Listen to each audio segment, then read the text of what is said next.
Oi, oi. Today I'm going to be tying up a bunch of loose ends on some of my other videos.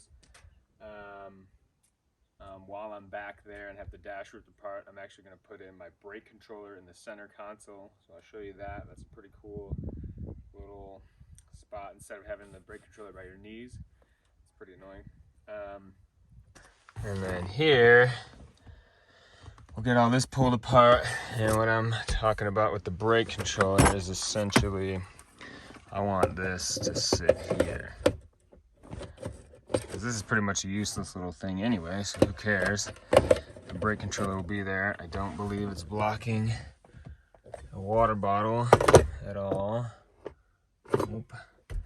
So yeah, we'll get that installed as well. Okay, so for putting the brake controller up here, this wire is not long enough. So all I'm going to do is just snap it right here, splice a little bit more in, and then we'll move on. All right, this is what the harness looks like now. So I spliced all these wires. I just had it green, so it's a little confusing. You just got to do it one at a time. And spliced them all here, put some heat shrink, good to go. So now I got like 3 more feet or 2 more feet, and I'll just fish it up into here, get it in there, and get it to come out somewhere over here. All right, it's a little bit easier said than done, but I got the wires down here. Now I want to get them back in this area. So if you can see, I'm trying to fish this up here, but it's a little bit hard because that bracket is in the way. So just be patient. A lot of yelling and going on here. Okay, so now I got the brake controller harness all the way up to where I want it. Took a little bit to fish all that through here, but it's all good. And ideally, you don't want to cut this in the car, but I've got my radar detector going through there, and to get that wire out, I gotta go back behind the radiator and undo all that. So I'm not gonna do that. I'm just gonna cut it here in the car. Just keep it in my lap. We'll see. These things help greatly. It's kind of an unnecessary tool, but one of those tools that's really nice to have if you got it. So we'll see. Can't do everything, film and do it all, but that's what it looks like afterwards. It's not the most pretty cut, but just file it down just to get rid of these plastic burrs. And then we'll mount the bracket. Bing bong boom.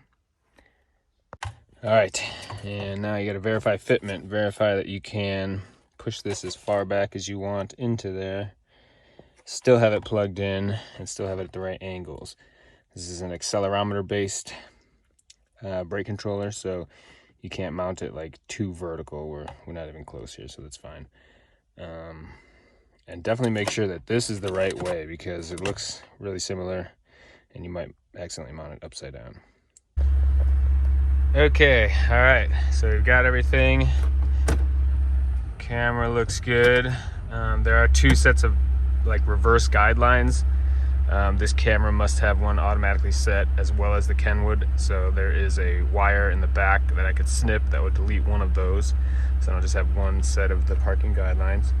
I'm guessing I'm missing a connection here because I should have an NC for no connection. So it might not be plugged in. I can't even remember.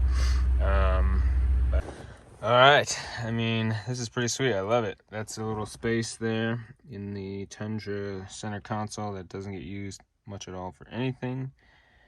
I hate always having, I'm not a tall person, but I still hit my knees on the thing, or in my 4Runner I used to have it over here, which is pretty much the only 2 locations I've ever seen people do it. I mean, I don't know why I haven't seen more dashboard mounts in different locations like that. I mean, I can fill up that space, have a brake controller there, have my knees free.